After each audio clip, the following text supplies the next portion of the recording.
нийт илгийг 100% гэж үзэх юм бол тэрний 5 орчим хүртэл хувь нь өөхний эсүүд байж болно гэж үздэг байна шүү дээ. Тий, энэ нь бол хэвийн байж таарах. За илэг өөхлүүлээд байгаа шалтгаан гэж байна. Тэгэхээр үндсэн шалтгаан бол ерөөсөө л амьдралын хэм маяг. Таргалалт. Идэж ууж байгаа хоол ундны зөксгүй хэрэглээ, тий? Өөх тосны замраагүй хэрэглээ. Энэ болгон чинь одоо бид нар таргалахаар биднэрт нүдэнд харагдаж байгаа л энэ арьсан дороогаа энэ өөхлөлтүүд харагдаад байна шүү дээ.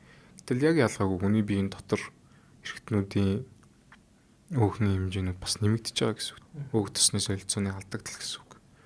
Тэгэхээр бид таргалалтын хэмжээ нэмэгдэх, өөх тосны хэмжээ нэмэгдээд ирэхээр илэгний эсүүд өөхний эсээр одоо нэгсэндээ энгийнээр тайлбарлал солигдоод идэг гэх юм уу? Илгэнд өөхний эсүүд үүсээд идэг гэж ойлгож байна. Тэгээ энэ процесс удаан хугацаанд үргэлжлээд ирэхээр илгэний өөхлөлтөөс шалтгаалсан илгэний өрөвсөл гэдэг юм үүснэ. Яг түрүүний ярьсан вирус илгийг өрөвсүүлж байгаатай адилхан. Гэхдээ шалтгаан нь арай өөр. Вирус биш, тэр бол одоо таргалалтаас. Тэгээд илэг гэмтээд эхэлнэ. Тэгээ илэг өрөвсөн, дахиад илгэний фиброз сорвжилт болно. Тэгээд хатуурал болно. Тэгээд хавтар үсгээд байгаа. Сүүлийн үед одоо яг энэ илгэний хортой хавтрын үндсэн шалтгаануудын 3 дахь чагсаалтанд оруулаад ирсэн илгэний өөхлөлтийг.